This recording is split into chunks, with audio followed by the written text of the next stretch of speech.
최초의 대학이라고 할 때 그 볼로냐 대학하고 파리 대학, 우리가 잘 알듯이 그 토마스 아퀴나스 같은 사람은 파리 대학 출신입니다.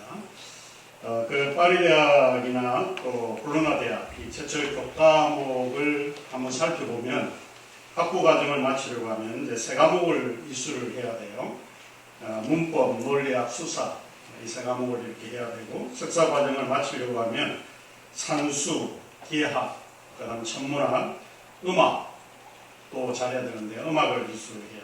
그런데 사회 지도자가 된다거나 성직자, 목회자가 되는 사람에게 요구하는 것이 박사 과정입니다. 우리 목사님들이 이렇게 박사는 돈 주고 산다고 쉽게 이야기하셔서 인정이 상했는데 농담입니다. 근데 이 박사 과정이었는데, 박사 과정에서 반드시 이수해야 되는 과목이 세 과목이에요. 법률, 의학, 그 다음에 신학입니다. 신학은 마지막 박사 과정에 최종적으로 공부해야 될 그런 과목인데, 이게 중세 시대는 이처럼 목사가 되는 일이 쉽지 않았습니다. 오늘 우리 임동민 목사님은 이미 중세 시대에서 요구하는 목사의 요건을 갖춘 것입니다.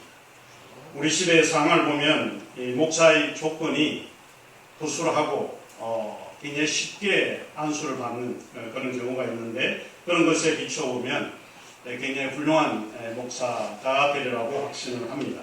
하지만 목사가 된다는 것은 박사라고 하는 타이틀을 얻었다고 해서 모든 게 평탄한 게 아니라고 하는 것입니다. 스콜전 목사님이 이제 그런 이야기를 했다고 하죠. 목사님 후보자들에게 할 수만 있다면 목사가 되지 마십시오. 그렇게 권면을 했다고 하는 것은 아마 이 말은 목사에게는 쉽지 않고 녹록지 않은 그런 길이 아니었나 하는 생각을 해보게 됩니다. 실제로 목사의 길을 간다고 결정한다는 일은 아무나 하는 일이 아닙니다. 자신이 좋다고 해서 목사가 되는 일이 아니기 때문에 그렇습니다. 목사라는 타이틀은 실제로 여러 가지 제약을 받고 있습니다. 무엇보다도 목사님의 행동과 말, 이런 모든 것들이 제약을 받는 그런 직분이 아닌가 싶습니다. 제가 오늘 이 목사님 교회에 와보니까 개가 있더라고요. 이 목사님의 집에 들어갔는데 개가 짖어도 단순히 개가 짖는다 이렇게 이야기하지 않아요. 목사님의 집에 개가 이렇게 이야기합니다. 이 개가 짖는 게 아니에요. 이 목사님이 이게 방점이 그게 있습니다. 그래서 목사는 아마 어떤 면에서는 자유롭지 못하기 때문에 목사가 되는 일은 그렇게 쉬운 일이 아니라고 생각을 합니다. 그래서 주님께로부터 받은 사명 이런 것을 받지 않으면 갈 수 없는 그와 같은 길이 아닌가 싶습니다. 목사가 되는 길은 하나님 편에서는 영광의 길이고 또 천사도 흠모할 만한 것이고, 그래서 성직자, 거룩한 직분을 맡은 자라고 이야기를 하고 있습니다.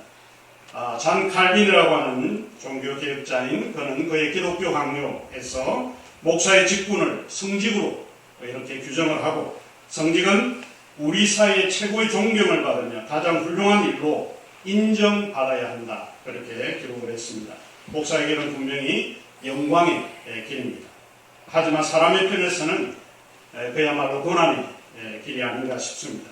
목사의 직분은 명예, 성공, 출세 그와 같은 직분이 아니기 때문에 그렇습니다. 목사의 직분은 고난의 길을 가겠다고 결정하는 일이기 때문에 아마 격려가 필요하지 않을까 싶습니다.